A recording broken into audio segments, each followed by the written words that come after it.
Thank you very much. Program directors, thank you very much for giving me this time, this opportunity to talk as the president of 3 hours.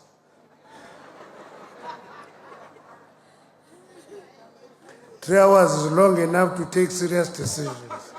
So there's nothing, there's nothing bad with 3 hours. Ministers and deputy ministers present here, justices of the Constitutional Court and Supreme Court of Appeal, Judge President and members of the Judiciary, Premier, and any other Premier who is here, and MECs that work with the Premier, members of Parliament and members of legislatures, Director General. I always say to Mrs. Baleni, she is citizen number one in terms of public service. It's public service number one. And all other senior officials of the state, we're happy to have the army here. We feel safer. We feel much, much safer with the army here.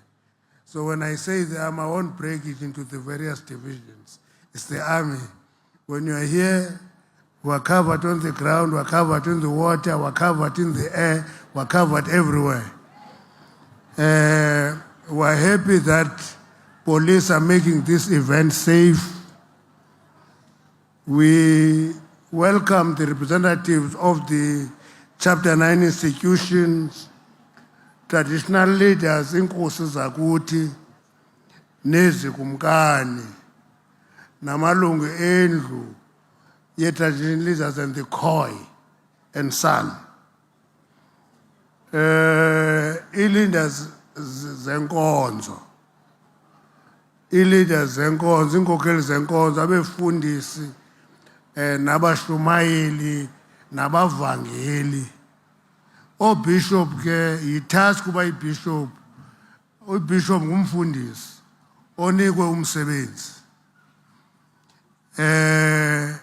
Inkokheli zalapha ekuhlaleni ezikhoyo apha. Indwendwe zonke, particularly the diplomatic corps that is here. I've met a number of ambassadors who came and greet. Thank you very much for coming. Abantu bonke balapha eMpumalanga abakhoyo apha namhlanje, nabo bonke abantu balapha eSouth Africa ababhiyozela olusuku lwanamhlanje. Phambi kwandinibulise, I must apologize for the president. President is not well. He can't speak. He's down with flu. I know that is a confidential discussion between a patient and a doctor. But the president, president wabantu bonke, yiyo le ndinixelelayo. Ufana noba ndithetha kwifamily. Deputy president is having a bereavement in his in-laws. Bantu athathe intombi yabo, yamgcina, yamkhulisa, yamnonophela, uyekhona. Loo nto ke yanika ithuba loba kulawule mna.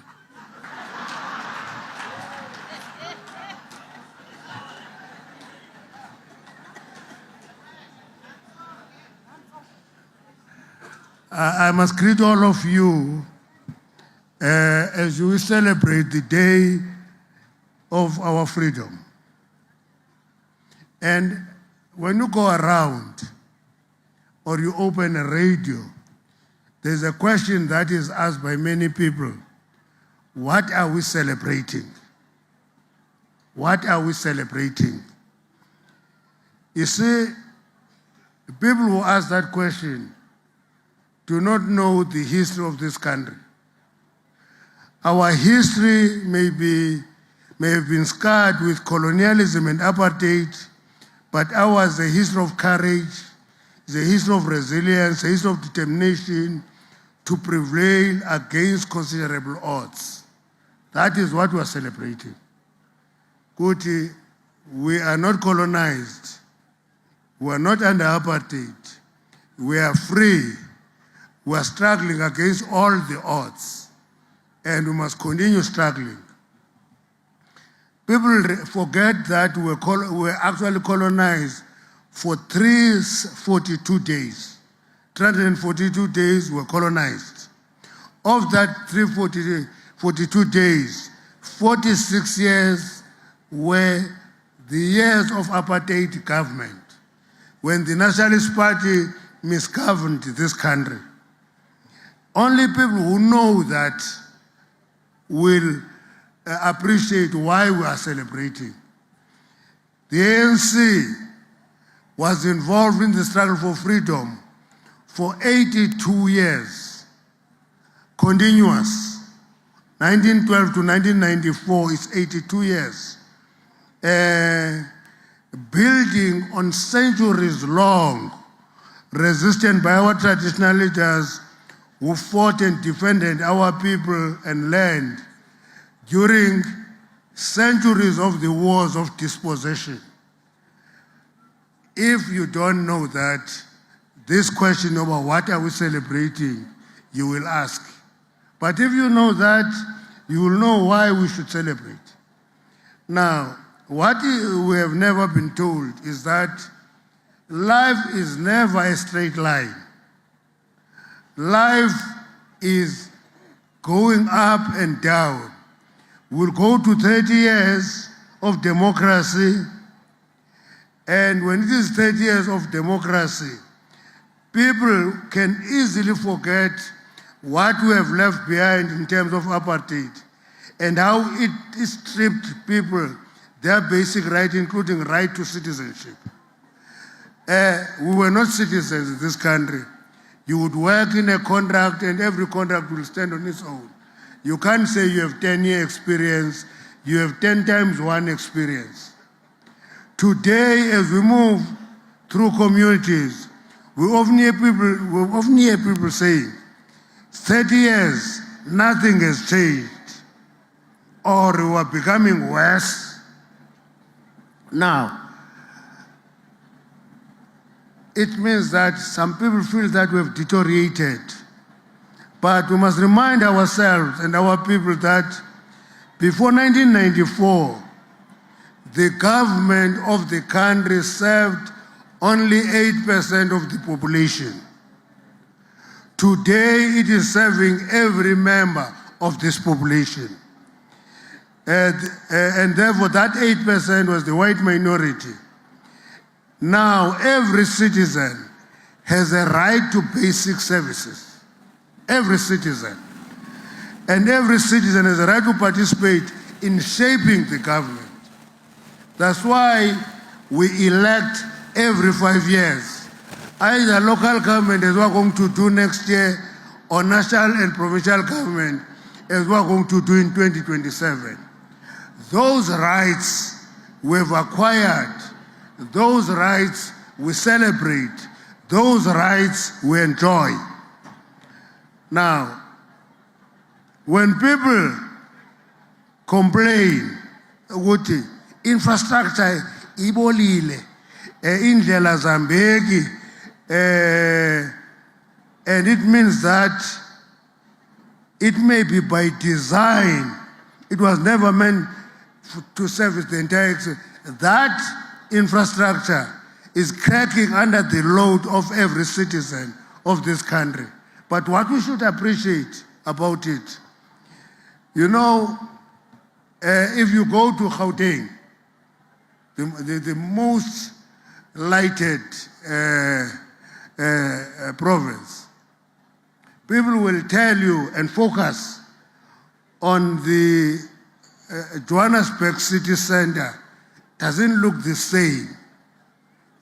Johannesburg city center doesn't look the same. But people will not tell you that it's because businesses that were in Johannesburg city center migrate to Sandton, and Sandton is growing and is flourishing. They will not tell you that there is the waterfall and the waterfall is growing and is flourishing. They will not tell you that there is the Misrand. They will not tell that between 1994 and now, the gap between Johannesburg and Pretoria is closed. The gap between Pretoria and Ekurhuleni is closed. Around R21, you find development of new businesses every day. And that is what we're celebrating. So, I always tell people, ukuthi, yabona ka ucinga ka ingqondo yakuxelela into yoba kubi. Yabona, kuzaba kubi nyani. Uba ngaba uhleli uthi, hey, kuyathakathwa apha. Uzawulala usothuka uphupha kakubi because your mind tells you that. Kodwa uba ngaba ufana nam uyayazi into yoba ibanga impundulo ifuna ukhaba mna ndizayibamba ngomlenze ayifiki kum. So sikulo situation yoba abantu bakuthi masibakhumbuze ukuba we have everything to celebrate. I was listening to the Premier listing things that they are going to do and things that they are doing. I spent 7 years in this province. I know it like the palm of my hand. I was a mine worker here and I organized mine workers. It's not the same. Actually, coal mining, which is your pride, Premier, is ran, owned and managed by black South Africans. Only Glencoe is predominantly white in mining coal here. And that coal is not underperforming. Why should you not celebrate that? Is it because I don't own a mine, then I can't celebrate? I must celebrate that our people own those mines. They manage them. When we came to the mines, you couldn't put your hand on a blasting certificate because it was reserved for a scheduled person, which meant a white person. Today, a blasting certificate is a profession. It is 80% driven by black South Africans. We celebrate. Now, 31 years ago, on this day, eyes of the world were on South Africa. Our first democratic elections were the most important story in every media house in the world. Many were glued in their television and others were gathered around their radios. For the first time in South African history, people of all races, actually irrespective of background, voted side by side for government of their choice. Back then, when we were still deeply divided as a nation, tensions were high. Now, Minister Mackenzie can stand up here and tell anybody to get out of here. He is happy that we forget his past. We don't just forget your past. We build on your past. Because if you committed mistake in your past, it means there's something you have learned. If you have been holy all your life, there's nothing to learn. You have been holy all your years. You commit mistakes. That's why when you bring up a child must be a child, must not be something else. Commit the mistakes that are committed by other children so that you take your responsibility of parenting. If you don't do that, then you will have nothing to celebrate. Now, having said that, it is important to when we talk about our history, Deputy Minister Nell, when we talk about our history, half the time we give detailed account of the wars of dispossession. I am from a province of forts. A fort is a sign of war. That's why if you come from my province, you find St. Clamorgan, you can find Fort Cox, Fort Hare, Fort this. It's just a province of forts. And that sign is a sign of wars that were fought. That is the history that we explain over and over.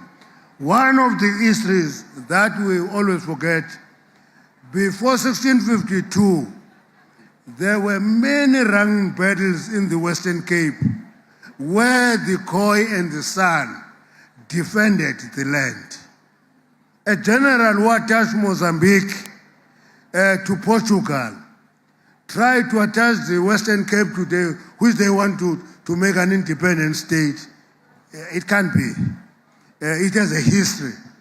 And the general there was killed with 65 of his army men by the Khoi and the San. That history is not told enough. As a result, as a nation, we get fragmented on superficial issues. This day is to celebrate the unity of all South Africans.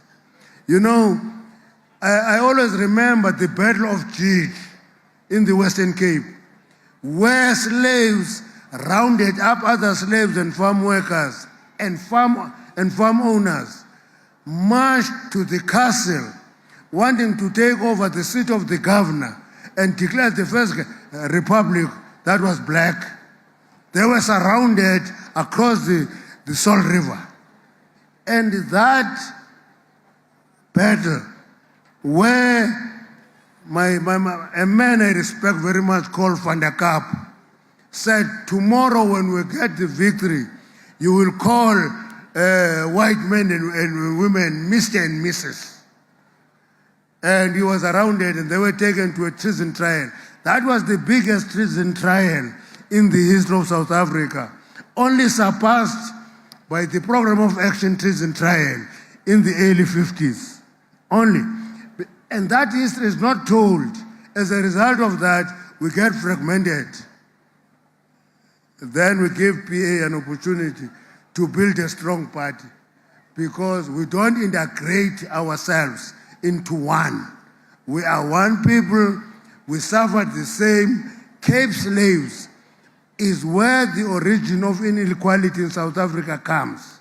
It's not from the wars of dispossession. It's from those Cape slaves. And it is important for us to actually write and tell the story about the Cape slaves. Now, on the 27th of April 1994, the dignity of South African people, black and white, was restored. Many people believe that the freedom in 1994 only liberated black people.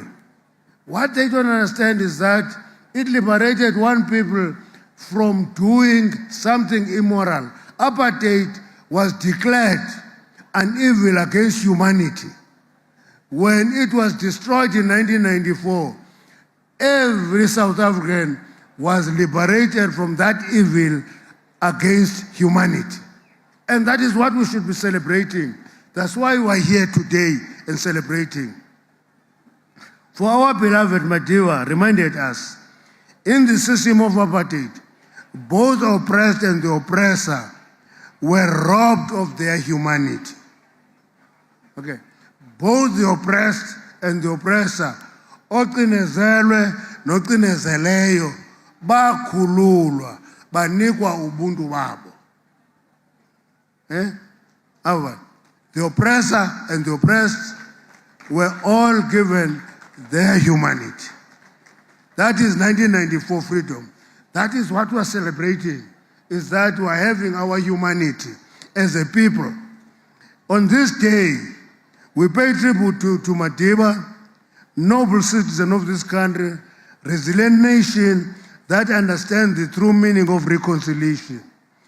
We showed the world that it is indeed possible to move beyond a bitter history. When people criticize us for the government of national unity, they say, why do you talk to the DA? It takes us all the time to explain that you never negotiated with your friend. You negotiate with your enemy. If you are engaging your friend, it's a picnic. But if you want to build something you form a coalition of forces they are contending. They are contending forces. They want to fight over everything, whether it is the budget or anything. They fight. It's because you never negotiate with your friend. Your friend will take you out for a bribe. By engage your most hostile enemy.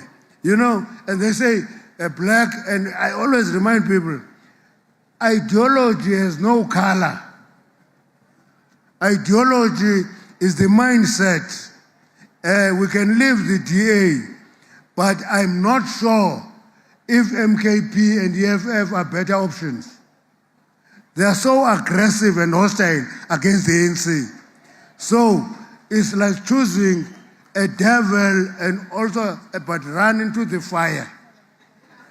That's it. You run away from the devil, you get into the fire. You burn in any way. Now, so the fact that we are having a history of reconciliation over revenge, that is what we were celebrating, is our choice of reconciliation over revenge. Healing over hatred. You heal, you don't continue hating. Peace over conflict. And right-wing fringes regard this gesture as cowardice than a noble one. That is why you will find some of the people taking of an orania, piece of land in the Northern Cape. They want to create it as some land that is independent. Actually, if I would be a president for more than 3 hours, I would declare that people must go and build in Orania. Black people must go and build there. And we mix them. They appreciate that hatred can never survive peace. It is peace that built a nation. But I can't. If I was, I would say, go and build in Orania. Others go over to America and ask for the Makulu bus who Trump to punish us, but they stay here. Now they are told to go there and be refugees. They are refusing. They must go because we are a free country. We are a sovereign country. We are not a province of the United States. And that sovereignty will be defended. That's why we're happy when we see soldiers here. We know that our sovereignty is protected. Yeah? That's it. Now, these choices, we must honor those who actually made sacrifices. There are people in this country, many of them, who paid the ultimate price of paying for freedom with their lives. We must always honor them and respect them. Any attempt to list them will cause a problem because there are so many that if you touch 2 or 3 or 4 or 5, you leave hundreds of them. You cause confusion. And these choices we made over the three decades ago defined our national character, and we've elevated moral standing in the world. That's why in many countries, we don't apologize for standing with the people of Palestine. We can never apologize because other people stood with us. We can't apologize for standing with the people of Western Sahara. We can't apologize for standing with people of Sahara, Southern Sudan and Northern Sudan. We must pay our price and render our solidarity. Our people, when they're in the DRC, many people make noise that we have lost so many soldiers and so forth. Okay, we honor them. But the reality is that if you die in the process of peacemaking, you are an honorable man. If you are a rebel, you are a dishonorable man. So that's what we should be doing. We are committed to assisting where we can contribute with peace. That's why this week, President Zelensky was here. And people say, is South Africa now leaving Russia and go to Ukraine? No. South Africa propagates peace. And that war in Ukraine is not a Ukraine war. It's a proxy war where NATO wants to expand its influence and there is war. Ukraine is just an outpost of that post-war. And we must always be there to provide help and assistance and support where we can. South Africa remains committed to progressive foreign policy and to engaging the countries of both the global north and global south. South Africa owes its liberation to many countries of the world that stood by us and supported our struggle. We don't owe them, Minister Mackenzie. What we owe is to continue pledging solidarity. To people who sometimes will never pledge solidarity with us. We don't owe certain countries. We owe those countries that need solidarity. We know the value of solidarity and we must pledge solidarity. And we must actually, we stand with the people of Palestine. I know they will part, because you are a Christian, you think that Israel is a chosen land. That's your choice. But even if you believe in that, appreciate when there is genocide. That there's no choice that makes them, give them a right to kill people in their thousands. We stand by the people of Palestine. We stand with Western Sahara. We stand with the Eastern DRC. We stand with Sudan. We stand with Yemen. We are actually still owing women in Afghanistan support against gender oppression, and other parts of the world that do the same.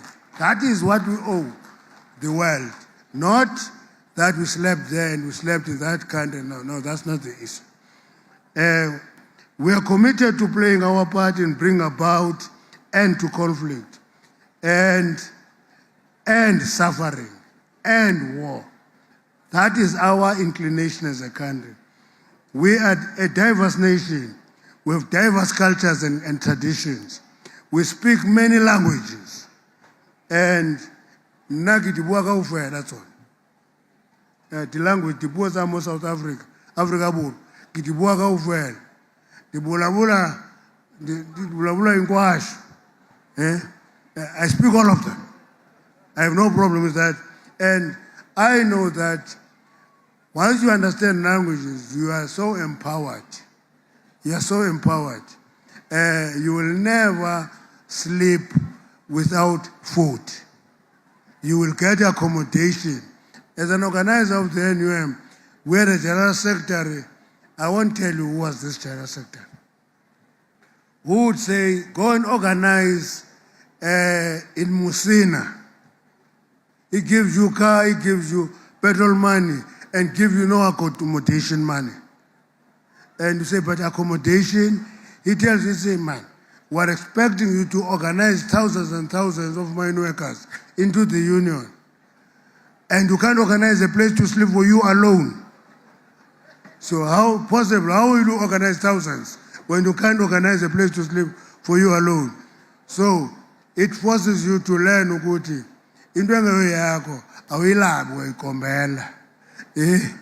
Yeah. Uba iyo yakho awuyilabi uyikombela.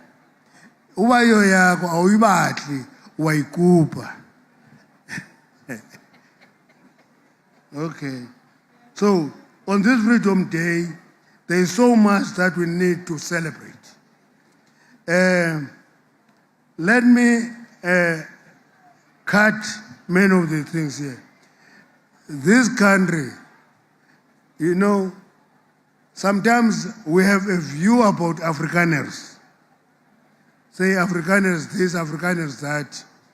One thing that, as a member of a movement, this glorious movement, that was in the struggle for freedom for 82 years, I know that a man like Besnodier, Ombey, an Afrikaner, who stood chance to be president of the country under apartheid, made a choice to be with the people and struggle for freedom. We must honor them. Oh, Ombey. No, as a clergyman and an Afrikaner, and it is his father who helped in the founding of the Broederbond. But Ombey chose to be with the people. I won't point at other Afrikaners who made that choice. There are few of them. I'm looking at one here who made that choice as a leader and a lawyer, would be a senior counsel by now, but chose to be with the people. That is the choice that when those Afrikaners make that choice, we must recognize it. Yes, we must be clear. We will not allow anyone to define us. Nobody must define us and tell us who and what we are, or turn us against one another. No one will do that. We are a people, we must make choices that unite us. We must roundly reject all attempts to divide us on racial lines. You know? So, South Africans, one thing that we must do, is to look at what we have done over the last 30 years. One of the things that we must correct is creating our people into a passive citizenry. Banbakuti, sibanike into ekuthiwa dependence on government. We used the wrong word ekuthiwa delivery. And therefore people had to sit in the sun, pass there, wait for a truck to deliver. We will have to reverse that consciously. Our people must put their skin in the fire. For this country to be what it should be, our skin must be in the fire. You know, I'm from the rural areas. There, every family has a piece of land. Every family, almost. But when we were at school, we used to steal maize in those fields, fry it. And there was one thing that those old people did. If we were frying it and eating it, they were not beating us up. But if we put it in the bag, they beat us up. Now we understand the difference. When you are frying it, you are hungry. When you put it in the bag, you are stealing. Big difference. Today, those pieces of land are lying fallow. We have a responsibility in the GNU, Boma Kings, to revive the relationship of our people with the land and appreciate the importance of food production, because land feeds individuals. And if we don't do that, the question of what are we celebrating will become relevant. But if we can revive our people to use the land, produce food, eat. I have colleagues here who believe that really food comes from Pick and Pay. There are many in the cabinet here. I have these colleagues in the cabinet who believe that food comes from Pick and Pay. Food doesn't come from Pick and Pay. Food comes from the land. Let's work the land. Thank you very much. As we build a new society, let us be clear that this will forever remain a country that belongs to all who live in it, black and white. We must always remember that. And so on the Freedom Day, I call on all South Africans to remember how far we've come to this and our shared journey. Because if you forget the journey, you forget the reality that faces you. Let us commit ourselves to the ideas of our Constitution and to pursuit of human dignity. No matter how difficult times may be, let us stand united. Let us not turn away from the difficult task of building a more just and more equal South Africa. That task is in our face. We must do it. We can't run away from it. Let us continue to nourish the flames of freedom and protect it so it may be passed to future generations. And I always fight with the Youth League. When they say, what are we going to inherit? I said, no, you are not going to inherit anything unless you are participating in building it. Be part of building it. Then it's yours. You're not inheriting it. You are taking what you have contributed in building. And therefore, let us move forward to South Africa of our dreams. On behalf of the President Cyril Matamela Ramaphosa, I wish you all a blessed and happy Freedom Day. May God bless South Africa and protect the people. Hosi asikatekise. Hosi asikatekise. Okay. Sinkwembu sisikatekise. Okay. May God bless all of us. Thank you very much.